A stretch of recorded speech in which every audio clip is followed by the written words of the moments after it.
صحیح بخاری شریف کی حدیث سے مبارکہ ہے کہ حضرت سیدنا ابوبکر صدیق اور حضرت سیدنا علی المرتضیٰ رضی اللہ تعالیٰ عنہ آپ عصر کی نماز ادا کر کے مسجد سے باہر تشریف لائے تو ایک گلی میں حضرت امام حسن مجتبی رضی اللہ تعالیٰ عنہ آپ بچوں کے ساتھ کھیل رہے ہیں۔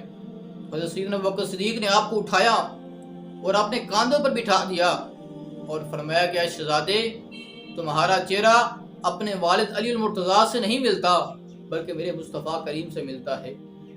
تو حضرت امام حسن مجتبی رضی اللہ تعالیٰ عنہ شبیہ مصطفیٰ ہیں۔ میرے مصطفیٰ کریم علیہ الصلوۃ والسلام اشارہ فرماتے ہیں کہ یہ میرا بیٹا حسن یہ سید ہے، یہ مسلمانوں کے دو بڑے گروہ میں صلح کرائے گا۔ اور بخاری شریف کی حدیث سے مبارکہ ہے، حضرت سفیان بن حارث رضی اللہ تعالیٰ عنہ اس حدیث سے مبارکہ کے راوی ہیں کہ مصطفیٰ کریم علیہ الصلوۃ والسلام مسجد میں منبر کے اوپر تشریف فرما ہیں، حضور خطبہ اشارہ فرما رہے ہیں، تو خطبے کے دوران حضرت امام حسن مجتبی رضی اللہ تعالیٰ عنہ تشریف لاتے ہیں۔ گنتی کے لحاظ سے عمر بار کم ہے۔ جب میرے مصطفیٰ نے دیکھا تو حضور منبر سے نیچے تشریف لاتے ہیں اور اپنے نواسے کو اٹھا لیتے ہیں کہ کہیں وہ لڑکھڑا کر گر نہ جائیں۔